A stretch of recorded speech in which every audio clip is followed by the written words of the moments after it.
Bismillahirrahmanirrahim. Assalamualaikum warahmatullahi wabarakatuh. Salam sejahtera buat kita semua. Berjumpa kembali dalam channel belajar coding bahasa Java. Dalam video tutorial kali ini kita akan membahas tentang penggunaan perintah percabangan switch case dan if else ya, dalam bahasa programan Java. Terkadang ada kebingungan mahasiswa ketika menghadapi sebuah permasalahan, sebuah studi kasus itu mau menggunakan perintah yang mana. Karena dalam bahasa Java ada dua perintah yang disediakan untuk melakukan seleksi kondisi atau percabangan, yaitu perintah if else atau perintah switch case. Karena fungsinya sama untuk melakukan seleksi, bisa jadi menimbulkan kebimbangan, keraguan. Ini sebaiknya memakai perintah if else atau menggunakan perintah switch case. Secara umum yang saya ketahui, dua perintah ini bisa saling menggantikan ya, Ketika kita sudah coding dalam perintah if else, sebenarnya bisa juga diubah ke dalam perintah switch case. Ataupun sebaliknya, ketika kita coding dalam perintah switch case, itu bisa juga kita tulis dalam perintah dalam bentuk if else. Meskipun demikian, ada kondisi-kondisi tertentu yang jauh lebih baik, jauh lebih efisien ketika kita menggunakan if else atau ketika kita menggunakan switch case ya. Kondisi-kondisi ini yang perlu kita pelajari dalam video kali ini. Baik, langsung saja kita mulai dengan membuat contoh programnya. Kita mulai dengan new Java class. Kita akan buat program tentang perbandingan ya, if else dan switch case ya. Kita beri nama if switch gitu ya, if switch. Oke, kita klik finish ya. Ya, secara umum perintah if else maupun perintah switch case itu memiliki karakteristik khusus yang membuat kedua perintah ini cocok untuk masing-masing kondisi. Ya, kita buat dulu void main-nya, psvm, kita tekan double tap, ya, supaya kita bisa mengetikkan source code di sini. Ya, untuk perintah if else itu biasanya digunakan dalam rangka menyeleksi sebuah kondisi ya. Jadi if else itu lebih cocok untuk penyeleksian kondisi ya.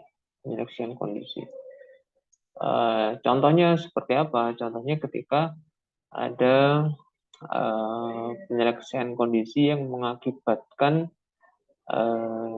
kesimpulannya bernilai benar ataukah bernilai salah, true atau false. Ya, itu lebih cocok ketika menggunakan perintah percabangan if else. Contohnya apa? Contohnya misalkan kita akan buat program tentang penyeleksian kecepatan misalnya. Kita akan menyeleksi kecepatan, kita buat variabel dulu integer p misalnya, kecepatan ya, velocity. Kita beri nilai awal 20 misalnya. Ya. Kita buat pengecekan di sini ya. Jika v lebih dari 60 misalnya. Ya. Ini kita beri keterangan saut cepat gitu ya. Kemudian else if V lebih besar dari 40, kita beri perintah saut sedang. Else if V lebih besar dari 0, kita beri pesan pelan. Sedangkan else-nya terakhir kita beri keterangan berhenti, misalnya karena asumsinya nilai kecepatan sama dengan 0 atau kurang sama dengan 0.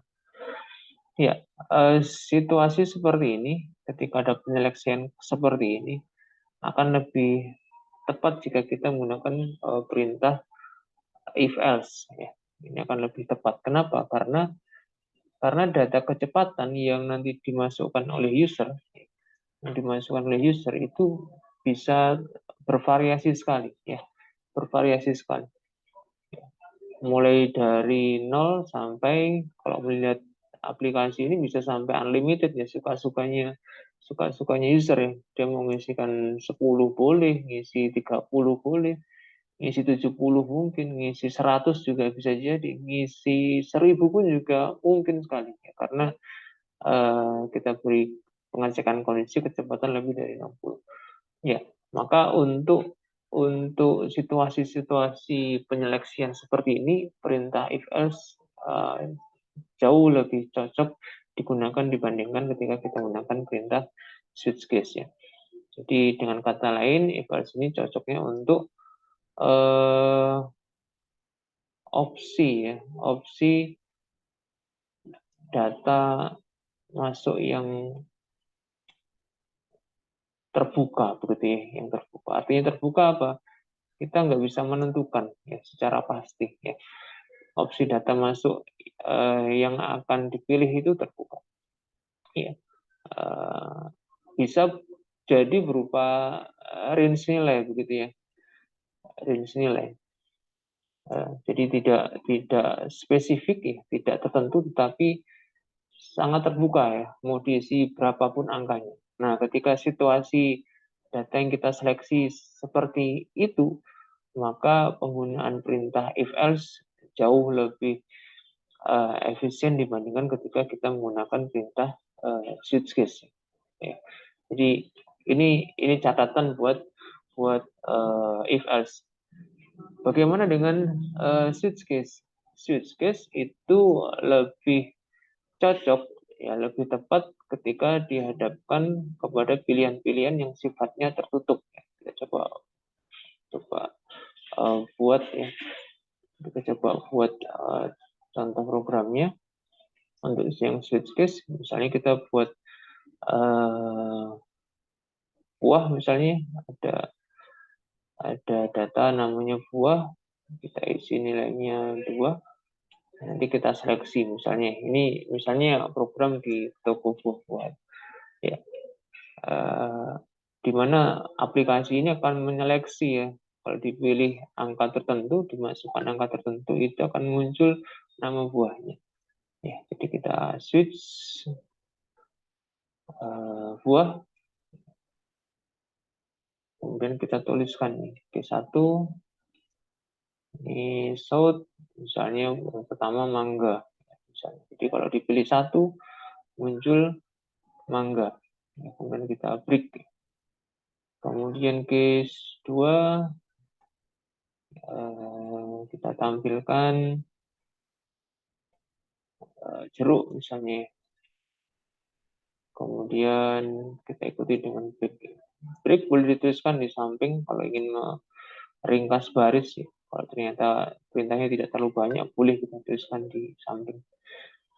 Kemudian case 3 misalnya menampilkan buah durian misalnya.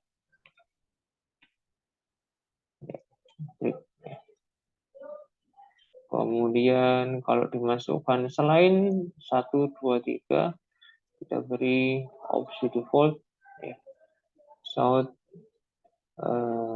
tidak ada. Jadi kalau dimasukkan 4, 0 selain 1, 2, 3 maka muncul perintah tidak ada. Ya, jadi kalau kita lihat di sini switch case itu cocoknya kita pakai untuk pilihan ya, penyeleksian pilihan yang tertutup gitu ya. Jadi kalau if else tadi terbuka, artinya kemungkinan data yang dimasukkan user, kemungkinan yang dipilih oleh user itu sedemikian banyak dan kita tidak bisa memprediksinya secara pasti. Sebaliknya dengan switch case. Switch case cocok digunakan untuk kondisi-kondisi yang sifatnya tertutup ya. Switch case ini cocok untuk opsi pilihan yang tertutup ya, tertutup. Tertutup itu artinya apa? Tertutup itu artinya sudah ditentukan oleh sistem, oleh programmernya ya, oleh aplikasinya sudah ditentukan. Ya, A, B, C, ya, 1, 2, 3 itu sudah ditentukan oleh programnya. Maka kalau situasinya seperti itu, switch case jauh lebih efisien dibandingkan menggunakan perintah if else. Apakah bisa saling menukar, Pak? Ya bisa saja, tapi akan lebih efektif ketika kita memilihkan perintah percabangan yang sesuai dengan kondisinya, ya, sesuai dengan konteksnya. Jadi ini perbedaan mendasar antara if else dengan switch case. Jadi kalau if else itu lebih pas kita gunakan ketika kondisi input pilihan dari user itu sedemikian beragam, sedemikian terbuka sehingga kita tidak bisa menentukan atau tidak cukup efisien ketika menentukan satu persatu seperti ini, ya. Maka kita gunakan if else ya. Jadi karena pilihannya begitu terbuka ya, pilihannya berupa range nilai ya. Kalau kita lihat di contoh program ini, pilihan input user mulai dari 0 sampai berapapun ya angka yang dimasukkan. Ya nggak mungkin kita nanti akan menyeleksi satu persatu kan ya. If V lebih besar dari 0, if V lebih besar dari 1, if V lebih besar dari 2 dan seterusnya, kan nggak mungkin. Kalau ada 100 aja berarti kita harus membuat 100 if ya. Itu kan luar biasa painfulnya begitu itu di programmer. Maka untuk menyiasati kondisi yang seperti itu kita gunakan perintah if else, di mana di dalam perintah if else kita bisa menggunakan range nilai, bisa menggunakan range nilai lebih besar, lebih kecil, sama dengan dan seterusnya. Itu akan lebih efektif ya.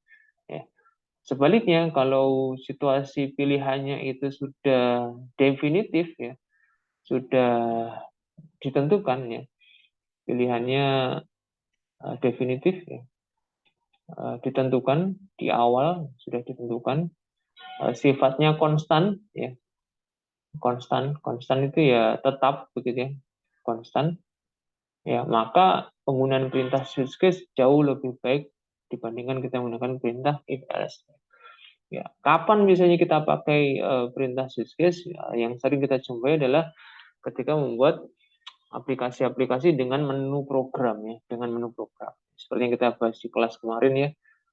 ATM misalnya, ATM itu kan pilihan menunya sudah definitif, sudah ditentukan oleh programmernya ATM ya. Ada berapa di kanan, berapa di kiri, ya, itu sudah ditentukan. Nggak ada pilihan lain selain yang muncul di layar ATM, nggak ada, sudah fix begitu, sudah fix. Ya sama ketika nanti kita membuat program untuk warung misalnya ya, untuk restoran, ya, itu kan pilihan menu makanan minumannya sudah ditentukan oleh pihak warung, sudah fix begitu ya, sudah konstan, nggak mungkin ditambah dikurangi lagi. Ya sudah itu ya. Maka dalam situasi-situasi seperti itu penggunaan perintah switch case akan jauh lebih tepat dibandingkan kita menggunakan perintah if else ya, if else. Baik, saya kira itu sedikit tambahan ya, tambahan materi terkait percabangan, perintah percabangan yang disediakan oleh bahasa Java, yaitu perintah if else dan perintah switch case ya. Jadi harapannya setelah menyimak video ini teman-teman para mahasiswa maupun para pemirsa sekalian akan lebih mudah menganalisis sebuah situasi, sebuah problem untuk kemudian menentukan ya kira-kira perintah percabangan apa yang akan kita ketikkan di source code-nya, apakah if else ataukah switch case. Sekian dulu dari saya, kurang lebihnya mohon maaf. Selamat belajar, selamat berlatih, semoga ilmunya bermanfaat. Kalau ada yang kurang jelas silahkan tuliskan pesan di kolom komentar. Ketemu lagi di video-video selanjutnya. Billahi taufiq wal hidayah. Assalamualaikum warahmatullahi wabarakatuh.